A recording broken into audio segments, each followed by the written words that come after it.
Jen McAdam was excited to be an early investor in OneCoin, the newest cryptocurrency that promised to kill Bitcoin. She had been impressed by OneCoin's visionary leader, Dr. Ruja Ignatova, and had put in £10,000, almost everything she had.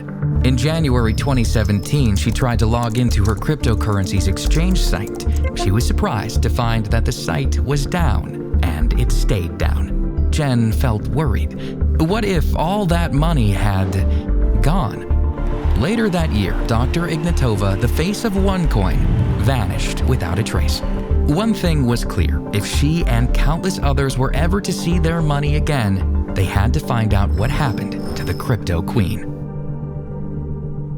Jen McAdam's life had always been a challenge, but by early 2016, she was going through a terrible time. Chronic fatigue syndrome had been confining her to her bed most days of the years. Her dad had passed away in January of the previous year. He'd left her a small amount of money, everything he had from a life down in the mines. Unable to work and with dwindling savings, Jen desperately wanted to invest it to provide for her family. A friend contacted her and mentioned OneCoin as an investment. Jen reached out to a OneCoin promoter and that same night joined a OneCoin webinar. The webinar was impressive, with a glamorous setup and professional presentations.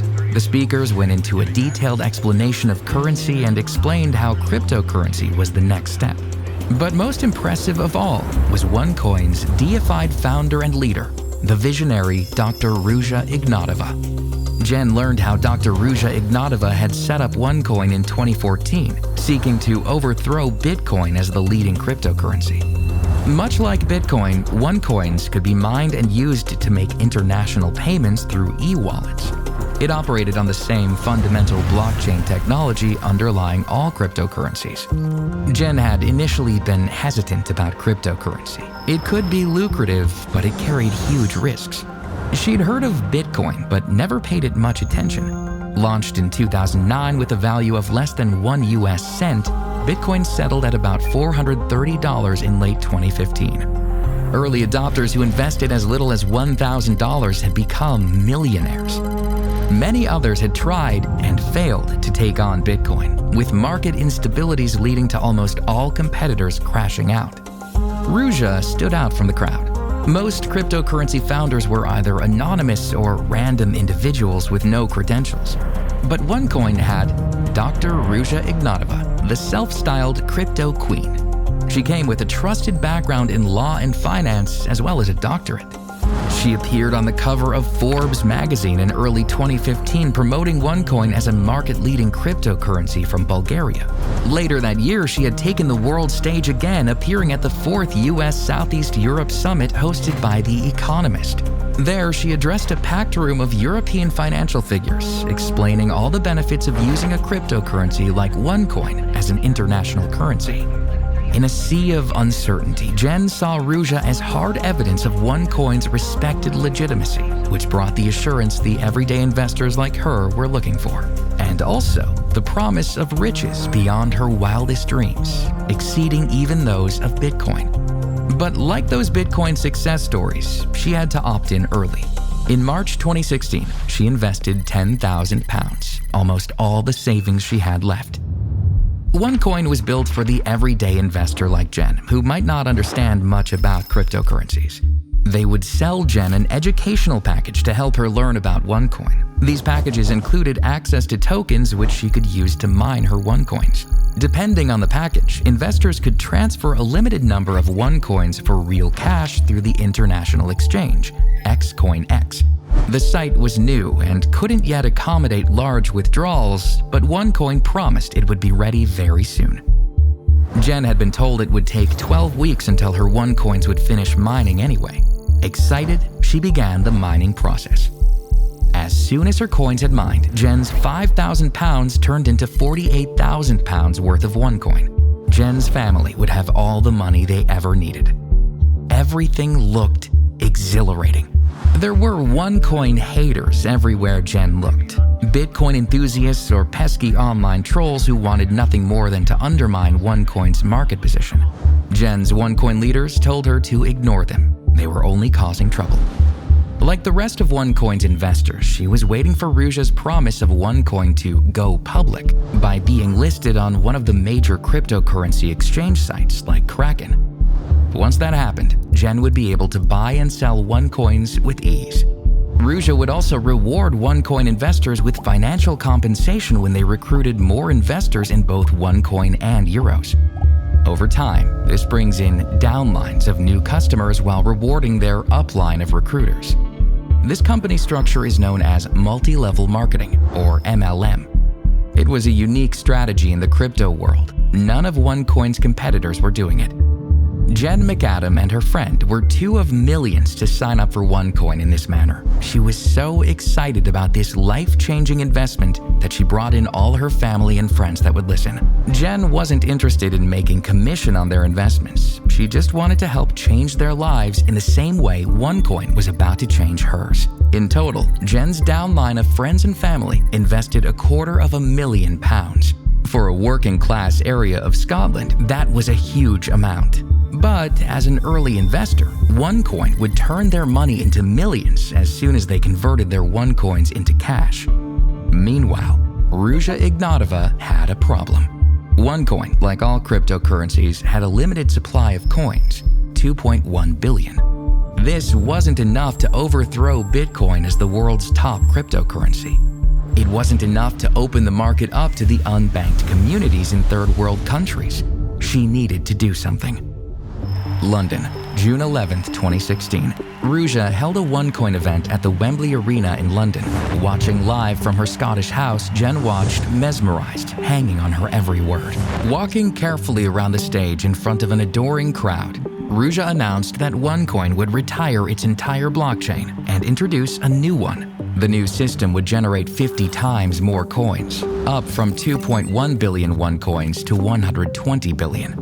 This would give OneCoin the space it needed to overcome Bitcoin and go public within 2 years. As a thank you and a reassurance, she instantaneously doubled the value of the OneCoins in every single customer's balance. Jen was ecstatic. That would make her OneCoin balance alone worth almost £100,000, more than 10 times what she put in less than a year ago. As soon as she could cash out, it would change her family's life. Some OneCoin investors, especially the early promoters and recruiters, were already millionaires. By 2016, one of OneCoin's top promoters, Igor Alberts, was making over 1 million euros per month.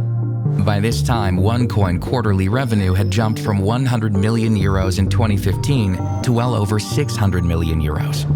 Eager investors rushed in, hoping to replicate Bitcoin's growth. By 2016, when Jen signed up, OneCoin had a global customer base, peaking in the third quarter with over 800 million euros invested worldwide. About this time, OneCoin's market capitalization was over half that of Bitcoin, making it the second largest cryptocurrency in the world.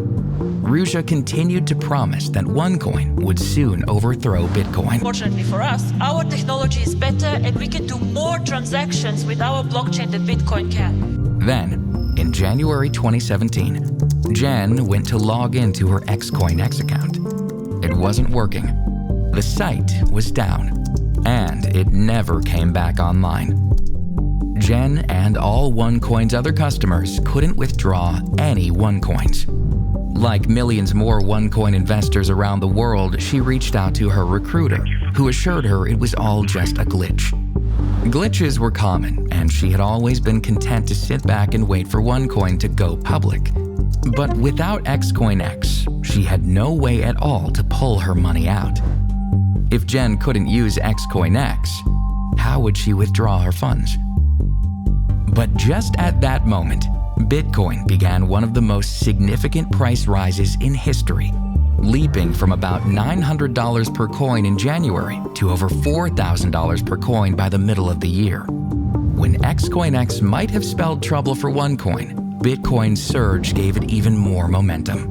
Any concerns people might have had about XCoinX were cast aside in the hopes of getting rich. The haters had always been out there, and Jen had dutifully ignored them. But now, as she scrolled through the forums filled with whispers of fraud, she wondered, what if it was all true? Jen remembered receiving a few articles from a Bitcoin enthusiast who she met online in November, Timothy Curry.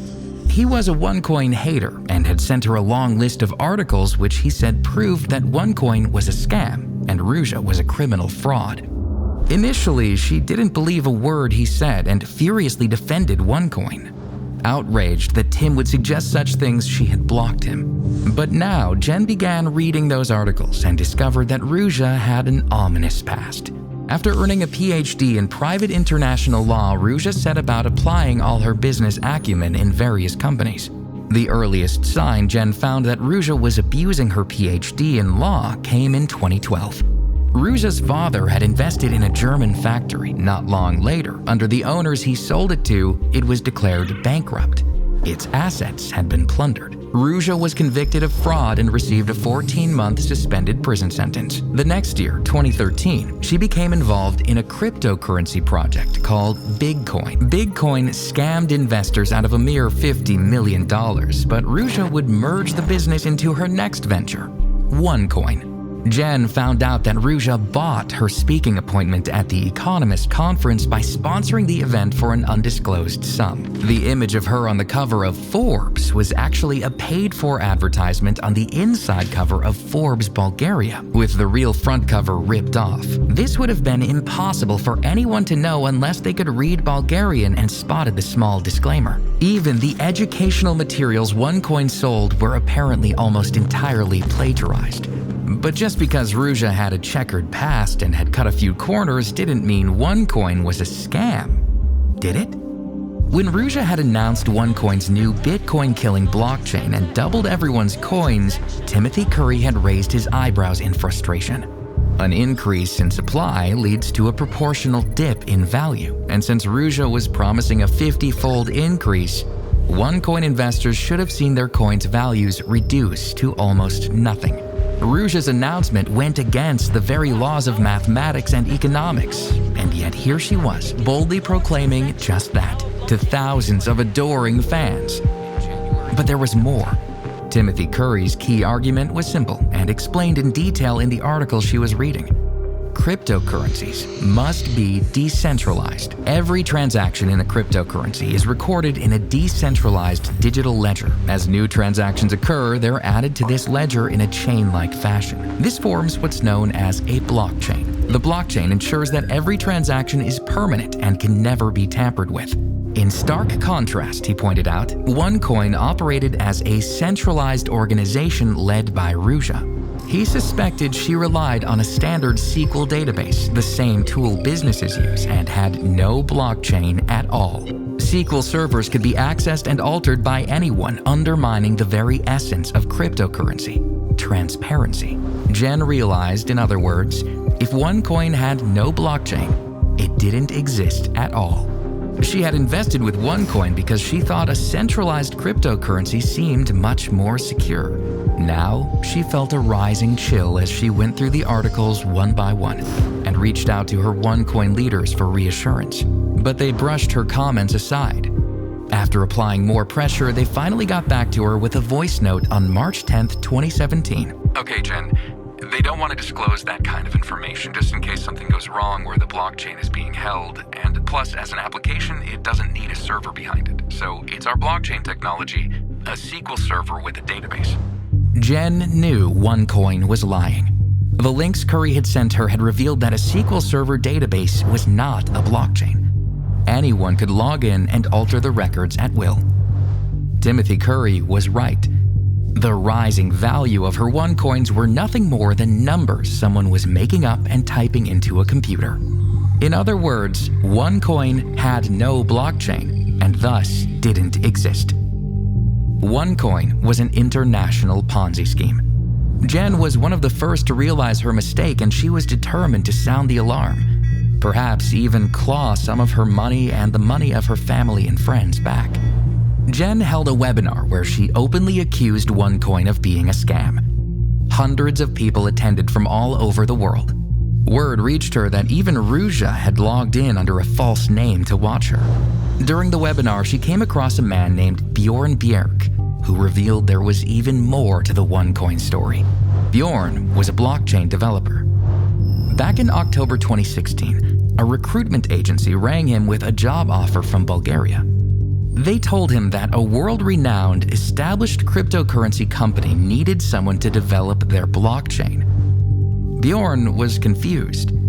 A cryptocurrency couldn't exist without a blockchain.